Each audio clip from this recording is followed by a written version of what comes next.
Ada pertanyaan dari Mas atau Mbak ini Ajun ya, dari Kuningan, bahwasanya Buya mau tanya bagaimana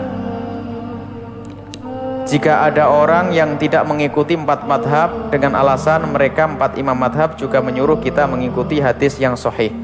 Benar. Pertanyaannya bagaimana kalau kita tidak ikut madhab Malik, madhab Imam Syafi'i, madhab Imam Ahmad, madhab Imam Abu Hanifah? Ini gimana? Alasannya adalah karena mereka memang menyuruh kita mengikuti hadis yang sahih. Idza shahal haditsu fa huwa madhhabi. Para imam mengatakan kalau hadis sahih itu madhabku. Benar itu. Benar. Kalau memang Anda sudah sampai derajat tahu itu, ya Anda tidak boleh ikut madhab. Wong hadis sahih aja nggak ngerti. Kalau Anda sudah bisa tahu hadis sahih, terus bagaimana Anda memadukan antara hadis yang sama-sama sahih bertentangan? Misalnya mujtahid gak boleh ngikut 4 madhab. Lah ini mengatakan hadis sahih pun menurut Imam Bukhari, dia belum berijtihad urusan hadis dia itu. Urusan hadisnya jiplak Imam Bukhari. Coba suruh tasahih hadis sendiri, bisa atau tidak? Kacau loh.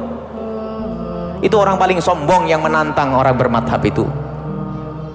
Bermadhab itu kehalusan para ulama. Imam Syafi'i mereka mengamalkan hadis-hadis sahih. Ada ini termasuk virus ini.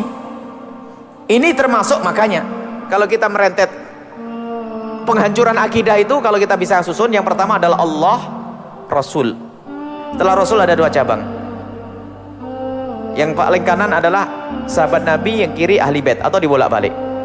Terus ke bawah lagi nanti apa? Al-Quran. Al-Quran. Setelah di bawahnya Al-Quran, ulama-ulama. Al-Quran dan hadis ya. Al-Quran hadis. Setelah Al-Quran hadis, ulama-ulama. Setelah ulama-ulama, pemikiran nih. Ada orang yang pengen merusak Islam dengan cara tinggalkan ini semuanya, langsung ke Al-Quran, ke hadis. Sebetulnya ini merendahkan. Diputus kita dari ulama. Nggak boleh ikut madhab Imam Syafi'i, Imam Ahmad. Coba orang yang sombong itu suruh ke sini, tinggalkan semua madhab, tak kasih buku Al-Quran dan kitab 6 kutubus sittah, ente sholat kalau bisa. Ayo, sampai mati tidak bisa ngerti caranya sholat itu, dijamin itu. Ngintip buku gurunya itu yang sama-sama anti madhab, ngintip juga sampean. Nggak boleh ngintip gurunya, ngintip itu paling sombong. Wong ngintip kok ngaku nggak usah ikut ulama, nggak bisa orang.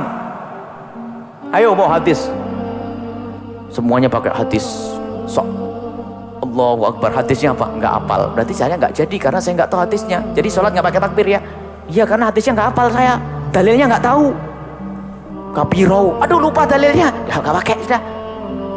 Fatihah, nggak hafal dalilnya. Orang paling dungu itu menolak madhab Imam Syafi'i.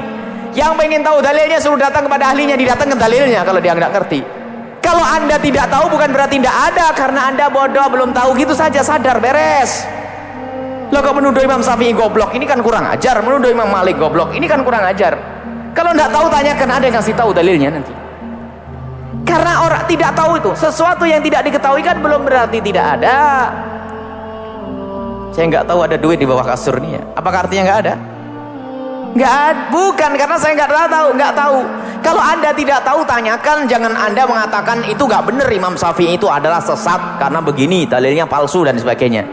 Masya Allah, tahlilan nggak boleh, tawasulan nggak boleh, segala macam akhirnya. Tahu-taunya apa? Kalau mau duduk, lah ini yang anti tawasul, anti tahlil, mohon kami tunjukkan dalilnya kuat dari Al-Quran dan hadis Nabi SAW. Intinya kalau ada orang ini, contoh saja, biasanya yang melarang taklid ikut 4 madhab itu anti tawasul, anti tahlil, anti marhabanan. Duduk kita jelaskan, disaksikan oleh manusia banyak, diundang, beradu argumentasi, dalilnya mana, ayo. Yang dikasih tahu ibu-ibu yang polos-polos di kampung, Bu, itu bid'ah sesat masuk neraka nih. Sampai hari ini tidak pernah ada yang menegur kami nih. Kami termasuk kelas bodoh sebetulnya ya. Nggak ada yang negur, Bu ya tolong itu hadisnya nggak bener dan sebagainya. Ini mana ada? Wahai ustadz-ustadz itu yang gembar-gembar di radio-radio itu, di mimbar-mimbar yang mengatakan itu bid'ah, ini tolong ayo, ini jangan dirusak umat, jangan diputus dengan salaf. Salaf kita adalah Imam Syafi'i, Imam Ahmad bin Hanbal, Imam Malik, Imam Abu Hanifah, itu salaf kita. Itu salaf yang sesungguhnya, karena hidupnya dia. Imam Syafi'i meninggal tahun, Imam Abu Hanifah meninggal tahun 150. Itu antara abad ke-1 sampai abad ke-2. Itu adalah imam-imam salaf, bukan orang yang hidup di akhir zaman. Salaf kita yaitu, kalau Anda ngikut Imam Syafi'i, Anda ikut salaf. Anda ikut Imam Ahmad, ikut salaf. Jadi salafi yang sesungguhnya ya Anda itu yang ngaku salafi tapi nggak mau ikut madhab, bos, itu goblok. Bagaimana? Ini permasalahan nih, akidah dipecah belah oleh umat. Dipecah belah umat gara-gara ini. Yang tidak ikut Imam Abu Hanifah itu adalah kedunguan. Ini yang harus dijelaskan. Karena apa? Imam Abu Hanifah orang yang disepakati kesolehannya, ilmunya.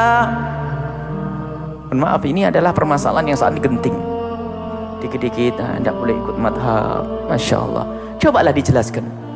Ini adalah musibah di zaman ini. Ibu-ibu yang sudah sholatnya tentrem, ayam, ibadahnya banyak, dibilang, bu salah bu. Ya Allah, 20 tahun saya salah. Ya Allah. Mohon maaf jika ada kalimat kotor. Ini ada hawa nafsu ya.